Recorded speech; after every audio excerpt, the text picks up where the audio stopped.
The plane was in the air for just 45 seconds. Then it dropped like dead weight. No warning, no fire, no time to react. At 13:39, Air India Flight 171 left the runway in Ahmedabad. By 13:40, it had slammed into a city block. Student hostels, medical housing, concrete and steel lit up in a blast so violent, bodies were found 2 buildings away. It wasn't a mid-air breakup, it wasn't a stall, it wasn't even a storm. It was something far more disturbing, because to this day, no one can explain what actually happened. The black boxes were intact, the aircraft was new, the pilots were experienced, but in less than 1 minute, the Boeing 787 Dreamliner simply stopped flying. This wasn't a malfunction, this was a full-body system collapse, and the more investigators dug, the more impossible it looked. Before we go deeper, hit like, subscribe. Because this isn't just a story about a crash, it's a story about how modern aviation may be hiding a fatal blind spot. Flight 171 took off clean. No crosswinds, no rain, no mechanical red flags, then nothing. Within 10 seconds, the aircraft wasn't climbing. Within 20, the gear was still down. By 30, thrust readings flatlined, and by 45 seconds, the aircraft had hit a building. The last radio transmission was barely audible. Thrust not achieved, systems not responding. When rescue teams reached the site, the landing gear was still extended. The flaps hadn't moved, and the RAT, the ram air turbine, was deployed. That only happens when the plane is dead. No hydraulics, no power, no control. The pilots were giving inputs. The plane wasn't listening. Was it a software lockout, electrical blackout, dual engine failure? No one knows. What's worse? There are whispers. The cockpit controls weren't ignored by accident, because someone, somewhere, had flagged this aircraft weeks earlier, and the warning was buried. Vishwas Kumar Ramesh wasn't supposed to survive. He was sitting in row 11A economy class, middle of the fuselage, dead center of the impact zone. When rescuers reached the crash site, they didn't expect to find anyone breathing. But Vishwas was there, face bloodied, clothes scorched, seatbelt shredded. Clutching his boarding pass, he had no memory of the explosion, just darkness, metal and fire. And yet somehow he got out, crawled through a twisted hole in the fuselage, stumbled barefoot over burning debris, collapsed next to a motorcycle 40 feet from the crash site. The first words he spoke to medics? "My brother was sitting next to me." He survived. His brother didn't. He attended the funeral days later, still wrapped in bandages, still reeking of jet fuel. He carried the coffin himself. The media rushed in. They called him the Miracle Man. But Vishwas doesn't talk much now. Not about the flight, not about the noise, not about the way the plane just dropped like a dead elevator.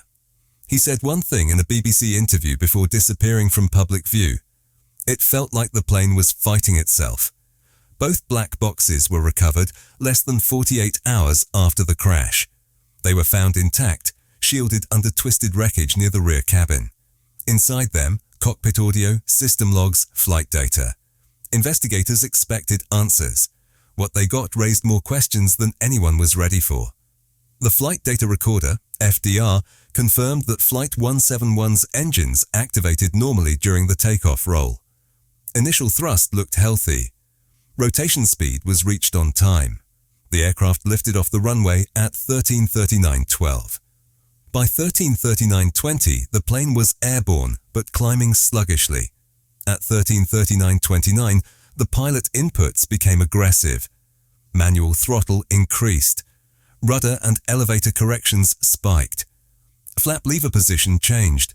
But here's the problem. None of those commands registered a physical response. The flaps didn't retract. The engines didn't respond to thrust increase. The aircraft was behaving as if it wasn't listening. From 13:39:29 to 13:39:40, 11 seconds, there was a full disconnect between cockpit commands and flight system output. No alarms, no alerts, no faults logged, just silence. The cockpit voice recorder, CVR, makes it worse. At the same moment, both pilots are calm but confused. Captain Sabawal says, "Check flaps." Something's not right. Give me more thrust. Then, are you getting resistance? Flight computers not responding. And then it cuts. No final call-out. No reaction to impact. Just static. Officially, the Directorate General of Civil Aviation called it a possible electrical fault under investigation. But internal sources leaked a more damning term, command lockout. That's when the flight control computer overrides pilot input or blocks it due to corrupted data or software confusion. It's rare. It's not supposed to happen during takeoff.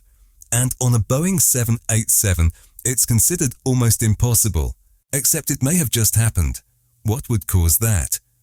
Here are the top 3 working theories inside the investigation team. Fly-by-wire software failure. A glitch in the flight control logic during takeoff initialization, possibly triggered by a bad sensor reading or a corrupted reboot sequence. Electrical bus short A cascading fault in the primary power line disrupted both thrust control and surface response, disabling critical hydraulic inputs without shutting down displays. Data spike from faulty airspeed or angle of attack sensor. This may have triggered an automatic control freeze, locking surfaces in takeoff configuration while the plane was losing altitude. All 3 are still being examined. The ram air turbine deployment confirmed the worst. RAT doesn't activate unless the aircraft has lost all primary electrical and hydraulic power. It's a last resort device designed to give the plane just enough backup control to glide or crash safely. On Flight 171, it deployed 4 seconds before impact. That means by the time the RAT kicked in, the aircraft was already doomed. There is no official conclusion yet. But here's the brutal truth. All systems on the Boeing 787 are designed to protect against exactly this type of event. Multiple redundancies, triple redundant flight computers, auto failover, emergency backup paths. But on June 12th, all of it failed at once, and the pilots never had a chance to take control. What brought down Flight 171 wasn't just a mechanical fault, it was a systems-level betrayal, inside a cockpit full of digital silence. 3 weeks before the crash, a scheduled maintenance check was logged on VTANB, the exact aircraft that would later become Flight 171. The report flagged something subtle but serious. Intermittent lag in flight control response during taxi testing. It didn't happen during a flight, it happened during a ground systems boot sequence. The technician's note read, "Left side surface delay observed. Possible input processing delay. Recommend further diagnostics." But that second diagnostic never happened.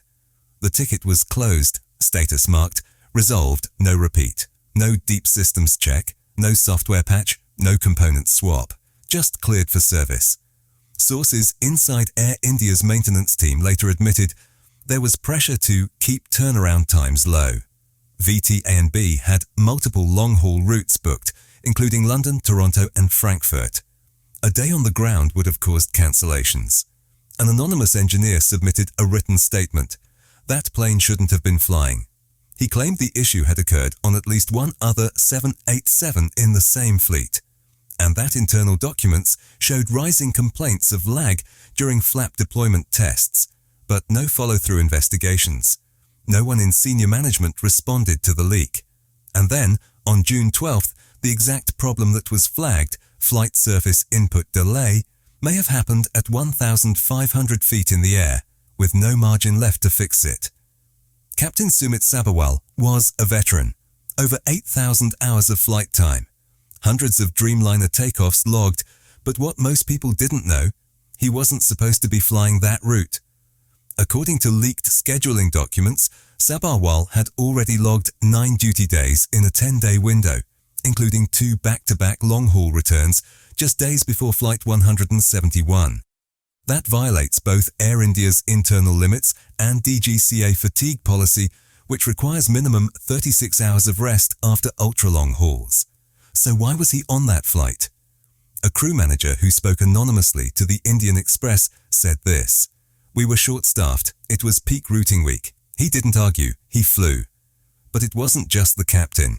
First Officer Clive Kund had less than 1,200 hours total and under 200 on the 787. cockpit was a mismatch, an overworked veteran and a relatively green co-pilot, on one of the most complex wide-body aircraft in the skies. Regulators have since reviewed 5 previous flights operated by Sabawal in May 2025. 2 of them, according to leaked log entries, exceeded legal duty time by over 2 hours. The logs were manually corrected after the fact, a practice insiders say is common but almost never punished. This isn't just an oversight, it's a pattern. Air India didn't just put a tired pilot in the cockpit, it put him there knowingly. And 45 seconds after liftoff, that decision became irreversible. The ram air turbine is a last resort. It's not something you ever want to see outside of a simulator. It's a small propeller embedded in the aircraft's body. It deploys only when the plane has lost both engines, all hydraulics, or total electrical power. It uses wind speed to spin, just enough to restore backup power to the bare minimum flight controls. On Flight 171, the Rati deployed mid-air. That detail alone changes everything. It means the aircraft didn't just lose power. It lost its entire primary control system in under 40 seconds. This wasn't a single engine flameout. It wasn't a faulty fuel pump. It was a simultaneous breakdown of the 2 most critical layers of aviation survival, propulsion and control. The plane was falling while the pilots were still commanding inputs, and the computer ignored them. Industry engineers call this a triple failure event: hydraulic collapse, electrical loss, and flight logic malfunction, something so rare it's not even fully modeled in Boeing's standard training simulators. A Boeing insider, under condition of anonymity, said this: "If RAT deployment was logged before the aircraft dropped below 1,000 feet, there was no backup. The crew had no way to fly out of it. And there's no checklist for that, no training drill, no emergency manual that explains what to do when the plane stops responding mid-climb. So the Rati deployed, and the next second, the aircraft was gone." Miyaninagar wasn't just unlucky, it was already on a government list marked High-Risk Urban Encroachment Zone. In 2019, aviation safety officials submitted a report warning that the area surrounding Sardar Vallabhbhai Patel International Airport had become too densely built up. The concern wasn't hypothetical. The flight path passed directly over unregulated residential sprawl, school zones and hospital dorms, all within 900 meters of the runway. According to planning regulations, that buffer zone should have been cleared or restricted decades ago. Instead, it got worse. Developers kept building, officials looked the other way, and by 2025, the city had walled itself in with concrete death traps under active departure paths. When Flight 171 dropped from the sky, it didn't hit a field. It hit hostels full of medical students, doctors on night shift, families having lunch. 32 people on the ground were killed instantly. Dozens more burned alive or crushed under falling slabs. It didn't have to be that way. Multiple requests had been made to rezone the area, to restrict vertical construction, to implement flight corridor evacuation drills. None of it was approved. The crash exposed not just an aviation failure, but a civic one. The kind that builds slowly, over years, until one engine fails, one system dies, and a plane falls out of the sky into a neighborhood that never should have been there. The first fire engines reached the site in 8 minutes, but by then it was already too late. Miyaninagar's narrow streets were blocked with debris and panicked civilians. Access roads were jammed. Some emergency vehicles had to stop 2 blocks away and proceed on foot. Fire crews were forced to cut through collapsed walls using handheld saws. Flames were still raging across 3 buildings. Burned bodies were scattered across stairwells, hallways, rooftops. Thermal drones were deployed to detect survivors. Most signals led to corpses. More than 50 bodies were so badly burned they couldn't be visually identified. Rescue dogs located fragments, shoes, jewelry, charred ID cards. In 5 cases, nothing was found at all. Families were issued symbolic coffins filled with ashes and blood-soaked debris. One mother received only a melted wristwatch and a stethoscope. Her daughter had been a final-year medical student. She was buried with classmates who shared the same death certificate number, unknown, presumed fatal. Forensics teams worked around the clock. DNA swabs were matched with toothbrushes, hair from combs, and tissue samples flown in from relatives across India and the UK. The rescue operation wasn't just a tragedy, it was a case study in urban collapse under pressure. A disaster made worse by planning negligence, bad zoning, and total lack of large-scale emergency readiness. The city had no mass casualty protocol, no designated triage zones, no crowd control. Victims bled out while bystanders filmed on their phones. This wasn't just a crash site, it was a war zone with no army. Less than 36 hours after the crash, Air India's CEO issued a public condolence statement. It was posted on social media, signed with his initials. Then Reddit users found out something shocking. Parts of that statement had been lifted, word for word, from a 2014 Malaysia Airlines press release.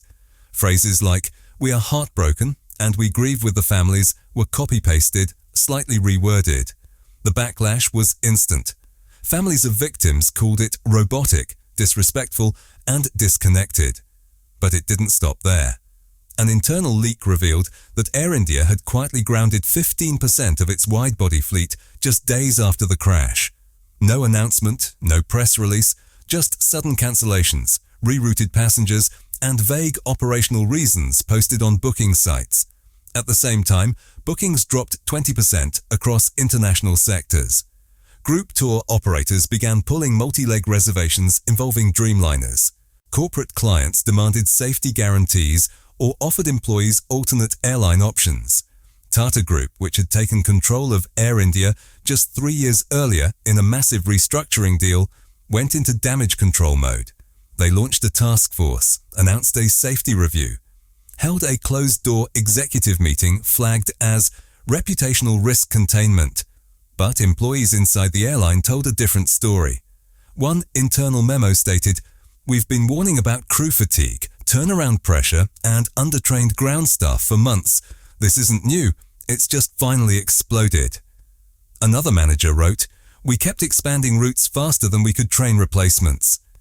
This was inevitable. This wasn't a public relations crisis. It was a cultural breakdown, brought into full view by a jet that never should have taken off. And now the airline wasn't just fighting to protect passengers, it was fighting to protect itself.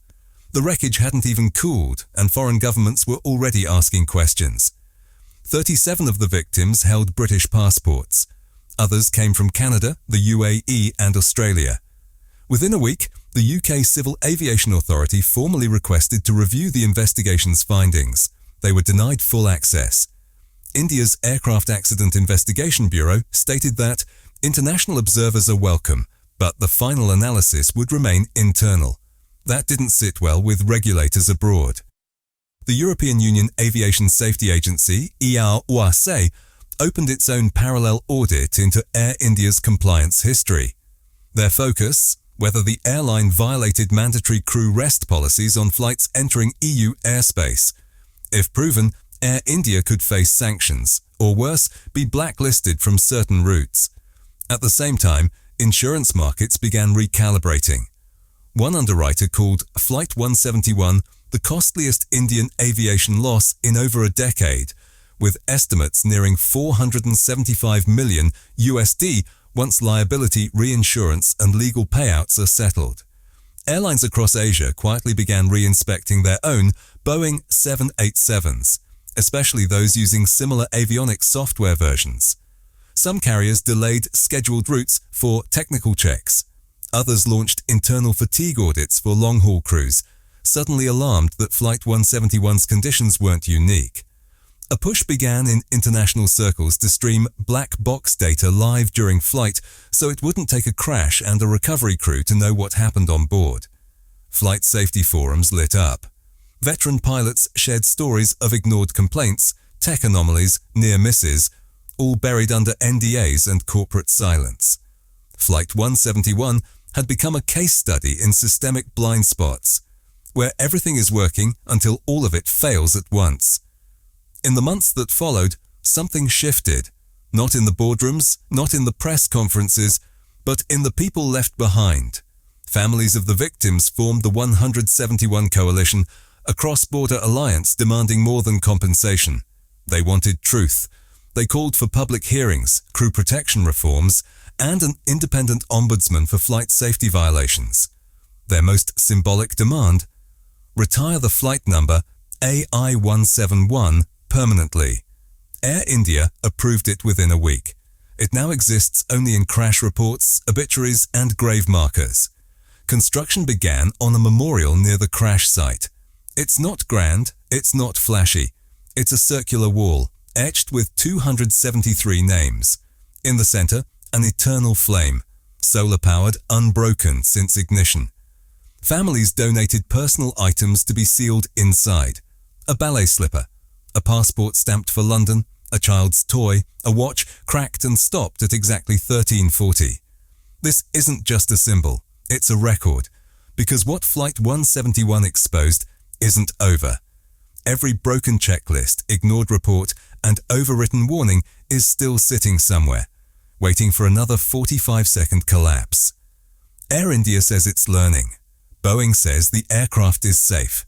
Regulators say everything is under control. But on June 12, 2025, those same systems said the same thing. And still, the sky opened, and a jet fell into a neighborhood that never had a chance. The people in those buildings weren't just casualties. They were the final point of failure in a system that pretended everything was fine until it wasn't. And until that system is rebuilt from the inside out, Flight 171 won't be the last name on a wall like that. If this story shook you, don't scroll past it. Hit the like button, not for views, but to keep stories like this alive. Subscribe if you believe the truth shouldn't depend on official silence. And in the comments, tell us what you think caused the crash, because someone out there still knows more than they're saying.